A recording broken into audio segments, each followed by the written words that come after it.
High বন্ধুরা, তোমরা সবাই কেমন আছো? আশা করি ভালো আছো। তো যেতে হবে আমাদেরকে বাংকারে কাজে, টোটোতে মাল লোড করে পাঠিয়ে দিয়ে আমিও চলে যাচ্ছি পেছু পেছু। তো কাজের সাইডে এসে মালগুলো নামিয়ে নিলাম। তো আমি বাংকার যে বিটগুলো ছিল বিটগুলো কেটে নেওয়ার পর মাপ নিয়ে নেওয়া হয়ে গিয়েছে। এবারে বানাতে হবে ফ্রেমগুলো। তো ফ্রেম কাটতেও লেগে গিয়েছি। এবারে ফ্রেমগুলো বানানোর আগে চাটা খেয়ে নিলাম, চা দিয়েছিল। তো ফ্রেম কাটিং করা শেষ, এবারে ফ্রেমগুলো লাগাতে হবে। তো ফ্রেমগুলো আমি লাগিয়েও নিয়েছি। ফ্রেমগুলো লাগিয়ে নেওয়ার পর মুড়ি খাবার টাইম হয়ে গেছিলো, সেই জন্য মুড়ি খেয়ে নিয়েছি।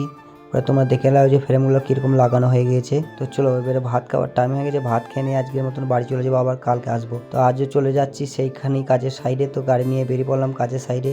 তো কাজের সাইডে চলে এসে আমি পাল্লাগুলো তৈরি করতে লেগে গিয়েছি।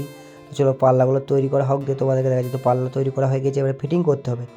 তো ফিটিং করার আগে ভাত খাওয়ার টাইম হয়েছিল, সেই জন্য ভাত খেয়ে নেওয়ার পর পাল্লাগুলো ফিটিং করে দেওয়াও হয়ে গেছে। তো তোমরা ভালো করে দেখে বলো যে কেমন হয়েছে। তো চলো আজকের মতো বাড়ি চলে যাই। তো দেখা হচ্ছে পরবর্তী ভিডিওতে।